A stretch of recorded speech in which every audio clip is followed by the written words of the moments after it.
Hi guys, welcome to your lesson on emotion. So what is emotion? It's a response of the whole organism involving physiological arousal, expressive behaviors, and conscious experience. How do the three pieces fit together? Emotion research considers two big questions. Does your bodily arousal come before or after your emotional feelings? How do thinking, cognition, and feeling interact? Does cognition always come before emotion? Historical emotion theories, as well as current research, have sought to answer these questions. What is the James Lange theory of emotion? So this is the theory that our experience of emotion is our awareness of our physiological responses to an emotion-arousing stimulus. Stimulus leads to arousal, which leads to emotion. We feel sorry because we cry, angry because we strike, and afraid because we tremble. How did Walter Cannon disagree with the James Lange theory of emotion? So Harvard physiologist Walter Cannon and his graduate student Philip Bard disagreed with the James Lange theory. They asked, does a racing heart signal fear or anger or love? The body's responses, heart rate, perspiration, and body temperature, are too similar, and they change too slowly, actually cause the different emotions. What is the Cannon-Bard thalamic theory of emotion? The theory that an emotion-arousing stimulus simultaneously triggers, number one, physiological responses, and number two, the subjective experience of that emotion. What is the thalamus? So recall from earlier in the year that the thalamus at the top of the brainstem is the brain's sensory control center. How does the Cannon-Bard thalamic theory explain emotion? So the Cannon-Bard theory suggests that stimulation, arousal, and emotion are a combined response to a stimulus. After exposure to a stimulus, sensory signals are transmitted to the thalamus. Once the thalamus receives the signal, it relays the information to two structures, the amygdala and the brain cortex. How are the amygdala and the sympathetic nervous system involved in emotion? The amygdala is responsible for the instantaneous emotional response, fear, rage, etc., and the cerebral cortex directs the response. Simultaneously, the sympathetic nervous system sends signals to the muscles and other parts of the body, causing them to tense or prepare for fight, flight, or freeze. How do the two theories differ? So the James Lange theory is physiological responses occur first and are the cause of emotions. The Cannon-Bard theory, however, is the emotional and physical response occur simultaneously. One is not dependent upon the other. How do thinking and feeling interact? So the James Lange theory and the Cannon-Bard theory both take into account physiological responses and the interplay with emotion. But how does cognition factor into the theory of emotion? Stanley Schachter and Jerome Singer demonstrated that how we appraise or interpret our experiences also matter. What is the Schachter-Singer two-factor theory of emotion? So our physical reactions and our thoughts, which are perceptions, memories, and interpretations, they together create emotion. In Schachter and Singer's two-factor theory, emotions have two ingredients, physical arousal and cognitive appraisal. An emotional experience, they argued, requires a conscious interpretation of arousal. So, what's the spillover effect? Arousal spills over from one event to the next. For instance, arousal from a soccer match can fuel anger, which can descend into rioting or other violent confrontations. How did Schachter and Singer research the spillover effect? So, Schachter and Singer injected college men with the hormone epinephrine, which triggers feelings of arousal. One group of men were told the injection would help test their eyesight. A second group were told that they might experience arousal because of the drug. After receiving the injection, subjects went to a waiting room with another person, actually an accomplice of the experimenters, who was acting either euphoric or irritated. What were the results? Well, subjects began to feel their heart race, Body flush and breathing become more rapid. The subjects who attributed their arousal to the drug felt little emotion. The subjects who had been told the injection would produce no arousal caught the apparent emotion of the other person in the waiting room. They became happy if the accomplice was acting euphoric and testy if the accomplice was acting irritated. So, does cognition matter? This discovery that a stirred up state can be experienced as one emotion or another, depending on how we interpret and label it, has been replicated in dozens of experiments and continues to influence modern emotion research. AP exam tip. Be prepared for at least a multiple choice question that tests your ability to compare and contrast the James Lang, Cannon-Bard, and Schachter-Singer two-factor theories of emotion. Does cognition have to precede emotion? Must we always interpret our arousal before we can experience an emotion? Psychologist Robert Zajonc didn't think so. He contended that we actually have many emotional reactions apart from or even before our conscious interpretation of a situation. What are the brain's pathways for emotion? So, in the two-track brain, a sensory input may be routed to the cortex via the thalamus for analysis and then transmission to the amygdala, or directly to the amygdala via the thalamus for an instant emotional reaction. What is the high road? So, some complex emotions like hatred and love travel a high road. A stimulus following this path would travel via the thalamus to the brain's cortex. There, it would be analyzed and labeled before the response command is sent out via the amygdala. What's the low road? Some simple emotions, such as likes, dislikes, and fears, take what Joseph Ledoux called the more direct low road, a neural shortcut that bypasses the cortex. Following the low road, a fear provoking stimulus would travel from the eye or ear via the thalamus directly to the amygdala. And I'll give examples when we go over when we have our lesson check-in in class of high road and low road. How do the Schachter, Singer, and Zajonc Ledoux theories of emotion compare? The Schachter, Singer, our appraisal and labeling of events also determine our emotional responses. Whereas the Zajonc and Ledoux, some emotional responses are immediate before any conscious appraisal can occur. How did Richard Lazarus contribute to the discussion of emotion? So, emotional researcher Richard Lazarus conceded that our brain processes vast amounts of information without our conscious awareness, and that some emotional responses do not require conscious thinking. But he also wondered, how would we know what we are reacting to if we did not in some way appraise the situation? So, what did Lazarus conclude? The appraisal may be effortless and we may not be conscious of it, but it's still a mental function. So, to know whether a stimulus is good or bad, the brain must have some idea of what it is. Lazarus proposed that emotions arise when we appraise an event as either harmless or dangerous. For instance, we appraise the sound of the rustling bushes as the presence of a threat. Later, we realize that it was just the wind. So, what are the basic emotions? When surveyed, most emotion scientists agreed that anger, fear, disgust, sadness, and happiness are basic human emotions. Carol Izard isolated 10 basic emotions: joy, interest, excitement, surprise, sadness, anger, disgust, contempt, fear, shame, and guilt, most present in infancy. Others believe that pride and love are also basic emotions. How are emotions in the autonomic nervous system, the ANS, related?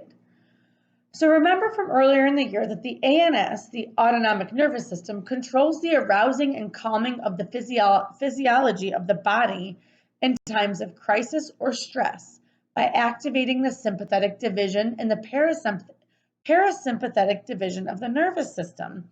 And this was in Unit 2 on biological bases of behavior. So if you look at this chart here, you've got the left-hand side is the sympathetic division, the arousing, and the right-hand side, the parasympathetic, which is the calming.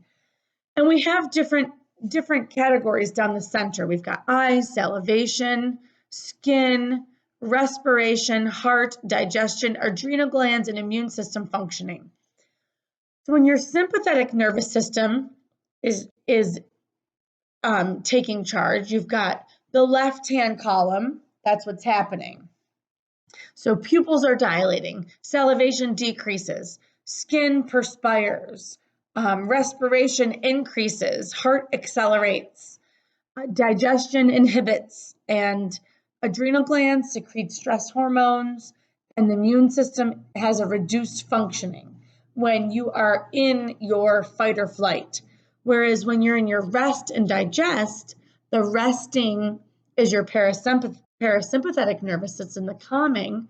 Pupils contract, salivation increases, your skin dries, respiration decreases, heart slows down, digestion activates, adrenal glands decrease secretion of the stress hormones, so there aren't stress hormones being secreted, and the immune system has an enhanced functioning. So how does the sympathetic division of the ANS activate the body in crisis? Well, the sympathetic directs your adrenal glands to release epinephrine, which is adrenaline, and norepinephrine, the noradrenaline. The liver pours extra sugar into the bloodstream, respiration, heart rate, and blood pressure increase. Digestion slows, pupils dilate, perspiration increases, and blood clots more quickly. How does the parasympathetic division of the ANS calm the body in a crisis? The PNS gradually calms your body as stress hormones slowly leave the bloodstream.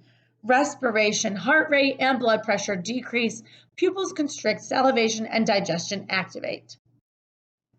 So can one brain region be responsible for different emotions? Well, yes. Consider the insula, a neural center deep inside the brain.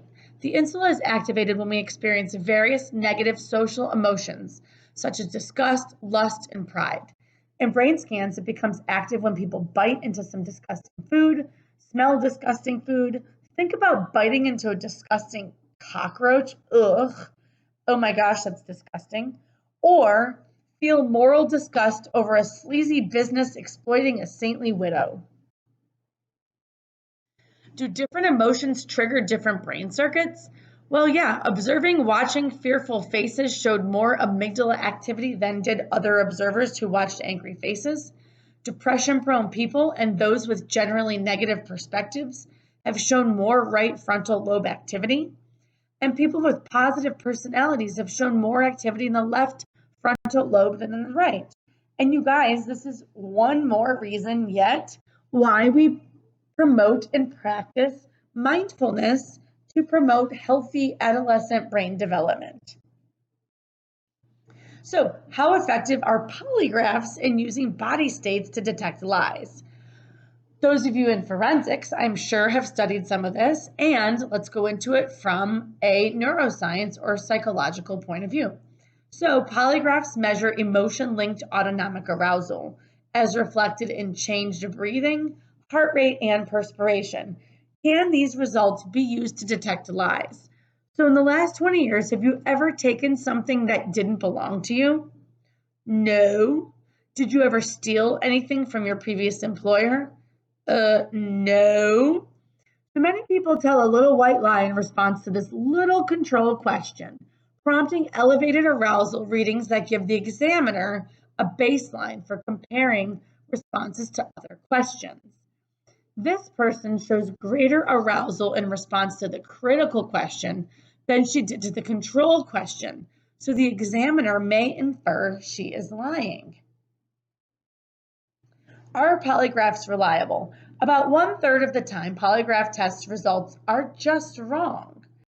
Innocent people and guilty people. If these polygraph experts had been the judges, more than 1/3 of the innocent would have been declared guilty, and nearly 1/4 of the guilty would have gone free. So what does the research show? The CIA and other U.S. agencies have spent millions of dollars testing tens of thousands of employees. Yet, the U.S. National Academy of Sciences has reported that no spy has ever been caught by using the polygraph. So, how do we communicate non-verbally? To Westerners, a firm handshake conveys an outgoing, expressive personality. A glance can communicate intimacy, while darting eyes may signal anxiety. When two people are passionately in love, they typically spend time, quite a bit of time, gazing into each other's eyes. A silent language of emotion. Hindu classic dance uses the face and body to effectively convey 10 different emotions. Can humans detect nonverbal threats? We readily sense subliminally presented negative words such as snake or bomb. A single angry face will pop out of a crowd.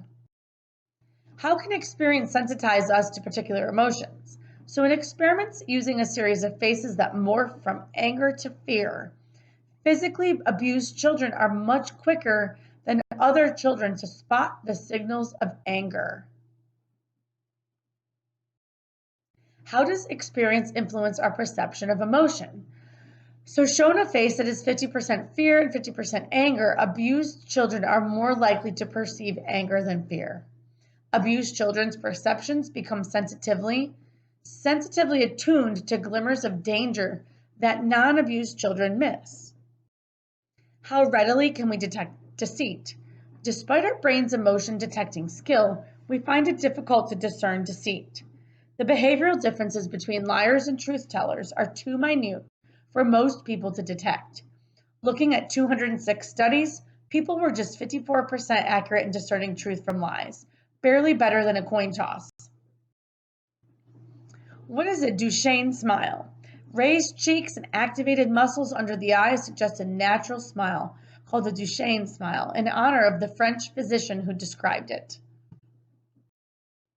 How is modern texting impacted by absence of emotion?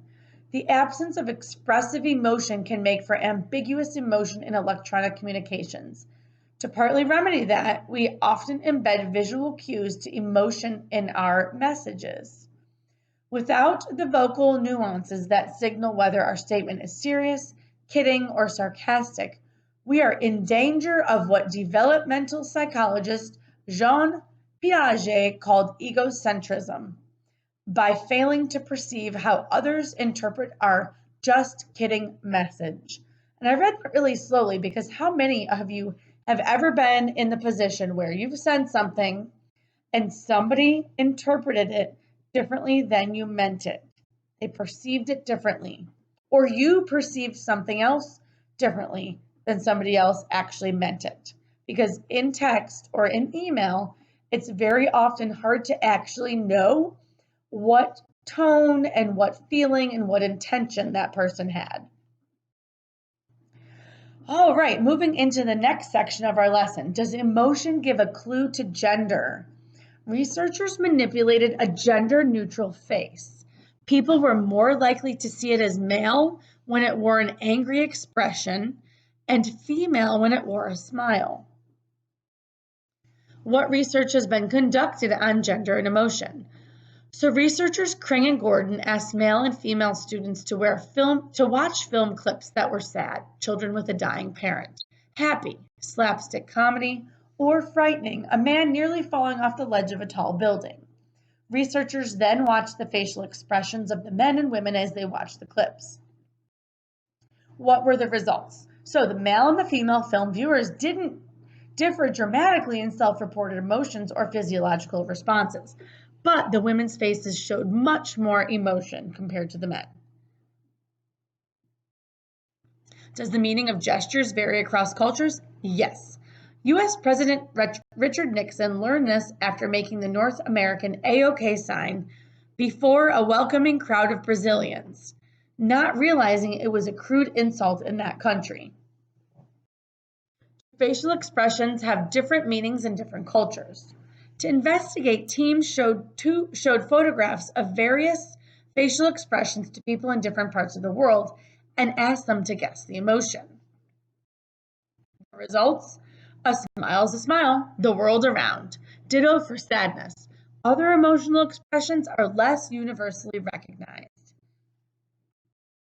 Is interpreting facial expressions an adaptive trait? So back to Darwin we go. Darwin argued that in prehistoric times, before our ancestors communicated in words, they communicated threats, greetings, and submission with facial expressions. Their shared expressions helped them survive. How does context help us interpret emotion? Am I sad? Am I sad? Tears on the woman's face in the cartoon above make her expression seem sadder. How does culture impact the amount of emotional expression? Individualistic cultures, as in Western Europe, Australia, New Zealand, and North America, display visible emotions. Collectivist cultures, as in Japan and China, often have less visible emotional displays. And the mouth, often so expressive in North Americans, conveys less emotion in a Japanese person than do the telltale eyes. Do all cultures express the same degree of emotion? Compared with their counterparts in China, where calmness is emphasized, European American leaders follow different display rules. They express excited smiles 6 times more frequently in their official photos. Let's consider the research. So Kazuo Mori and Hideko Mori conducted research with the students in Japan. They attached rubber bands to the sides of the face with adhesive bandages, and then ran them either over the head to lift the facial muscles or under the chin to constrict the facial muscles. The results. So, Mori and Mori's results confirmed the facial feedback effect. The tendency of facial muscle states to trigger corresponding feelings such as fear, anger, or happiness. Most students reported feeling more happy than sad when their cheeks were raised upward. Most students reported feeling more sad than happy when their cheeks were pulled downward. So how do facial expressions then influence our feelings? A hearty smile made not just with the mouth, but with raised cheeks that crinkle the eyes enhances positive feelings even more when you are reacting to something pleasant or funny. When smiling, people more quickly understand sentences that describe pleasant events. So what's the behavior feedback effect? The tendency of behavior to influence our own or others' thoughts, feelings, and actions. For instance, walk for a few minutes with short, shuffling steps, keeping your eyes downcast. Now walk around taking long strides with your arms swinging and your eyes looking straight ahead. Can you feel your mood shift? Going through the motions awakens the emotions. How can I make use of the behavior feedback effect and facial feedback effect in my life? You can use your understanding of feedback effects to become more empathetic. Let your own face mimic another person's expression. Acting as another acts helps us feel what another feels.